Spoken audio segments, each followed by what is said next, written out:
We are just back from a festival where I was reading in France. I'd like to say hi to all the organisers, Glenn and Joss and Gordon.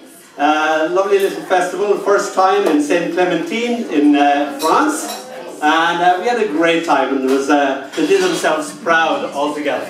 I'm going to read a poem called Clothes Have No Memory.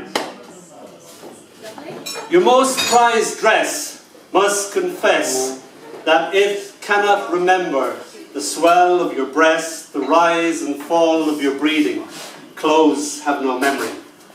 It is winter now, and your summer frock has entirely forgot the sheer shocking suddenness of being underneath it all, absolutely Nicholas. Kisses like butterflies alighting high, on your inner thigh, Don't even go there, Andy. Clothes have no memory.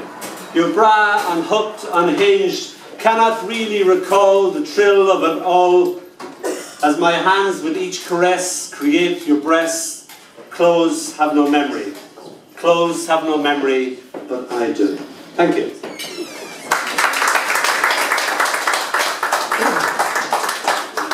I wrote this for my little girl. It's called I Feel Pretty, Oh So Pretty. We were a very naked family. Mum, Dad, little girl used to go around in the nip and think nothing of it. At 4 o'clock in the morning, Tilly used to come to our bed, and we were just a landscape of flesh. And she would just announce herself by jumping on top of us. She might have got my wife's left breast, or she'd usually land on my testicles. If you have ever had a little tiny 5-year-old jump upon your testicles, the pain is incredible, and you wake up very... Alex, have you ever had anyone jump on your testicles, mate? No, we better not go there. Alex will only go into an hour-long conversation of how this happened to him. It's not very nice, but this has got nothing to do with that. We've now gone to a cocktail party, darling, and we've come home, and Tilly is now going to wake us up in the usual manner. So this is called I Feel Pretty, Oh So Pretty.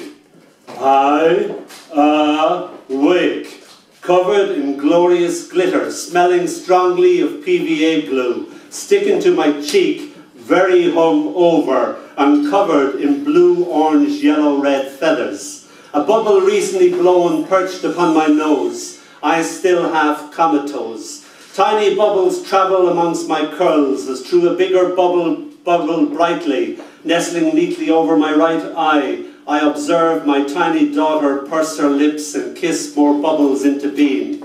Tilly, I force my lips to speak, still frozen in sleep.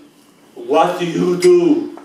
Even my syntax and sentence structuring is shot. She smiles sweetly. I'm pretty you. Thank you. We stay with the same little girl. This is wrote for the organiser, Glyn Pope in France, because he gave me a very nice review altogether. So I only had the gift of a poem to give him. So I wrote him this. It's called The Only Way of Looking at a Bird. You may be familiar with Wallace Stevens' 13 Ways of Looking at a Blackbird. The critical text, 13 Ways of Looking at a Poem. This is the only way of looking at a bird. Tilly would look at the world intensely, immense fascination altogether. So when a bird came and just sort of stood in front of her, she was amazed. The only way of looking at a bird. She looked at the bird with all of herself, as if by some alchemy of thought she flew into its shape, as it became the air, her mind opening its wings to the sky. The house now a little blue egg far, far below her. Her voice curving into a beak that flung its being into the song of self, scrawled across the sky, becoming sunset, so that becoming human again was a grief that could only be expressed in birdsong.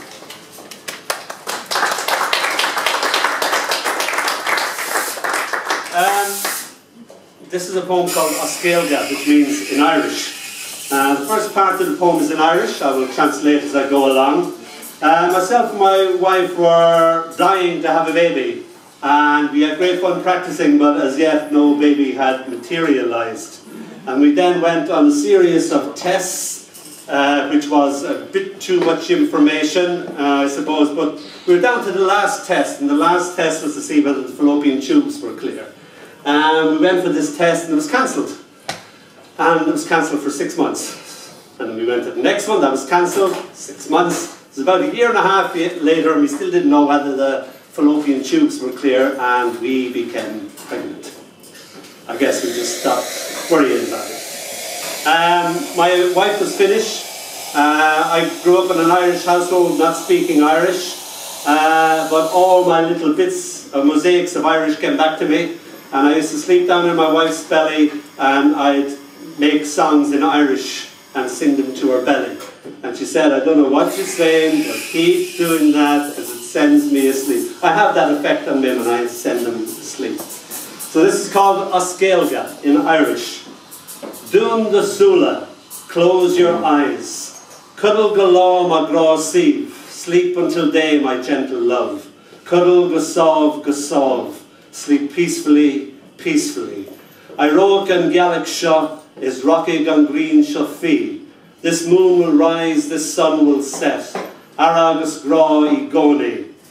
Care and love always. Gach iha is gach law is gach iha. Every night, every day, every night. My plurine, my storine, my mooring, my little flower, my little treasure, my little darling. Achanish, but now, cuddle gasolve gasive. Sleep peacefully, gently, Gofania and lay, until the break of day, Le Misha er the Tave, with me at your side. Losing our baby late into the night, holding this little thing that only attempted to be human, unable to let go, I clasped the fetus tightly in my hand and buried it in the dawn of our local park under a recently planted red rose bush. In my grief, flower and baby became one, and night after night I climbed over high railings and even higher stars to talk to her in the dark in Irish, or sing my love was like a red, red rose, or cry, or cry. Almost got arrested one night by an Irish cop, drawn to the sound of Irish emerging from darkness. Guess he let me go because he wouldn't look good on a charge sheet. The defendant was talking and crying to a flower in Irish. Éist, éist, listen, listen. Dinna egan ekina. Someone is crying in a darkness, in his darkness. Phil, Phil Aruno, oh, Phil Aruno is not in the room. Philarum Akushla sto, this chipping to Vulva.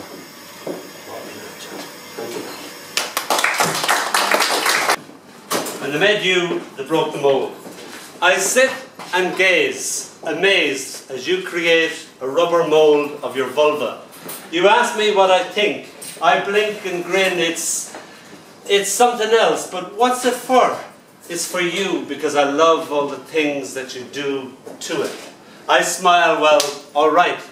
For years your masterpiece held pride of place above our mantelpiece, created heated debate over how much was too much or how far was too far, or as Alex said, it oughtn't to be allowed. People were often offended, but you being you, as was your wont, proudly declared, I am not ashamed of my cunt. It always made me smile. Years later we broke up and it was found in an attic, neatly packaged, covered with wild flowers. I wrote and asked if you wanted your vulva back. You wrote back and said, oh yes please, in big, bold, capital letters.